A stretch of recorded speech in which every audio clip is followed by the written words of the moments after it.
Viral di media sosial sebuah video yang memperlihatkan seorang warga sedang melakukan vaksinasi.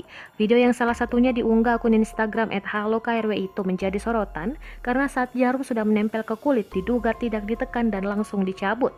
Dari caption yang beredar disebutkan video itu diambil di salah satu puskesmas di Karawang.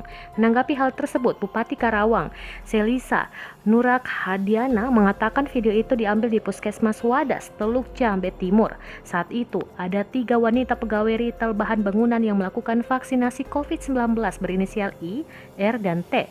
Untuk mengetahui kebenaran video itu, pihaknya akan mengambil sampel darah ketiga wanita tersebut. Kita mengambil sampel darah untuk memastikan antibodinya sudah terbentuk atau belum. Urusan prosesnya kita serahkan kepada ahlinya.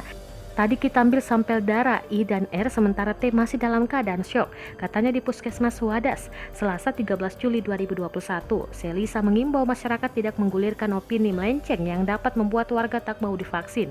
Padahal pemerintah tengah menggencarkan program vaksinasi untuk menangani COVID-19.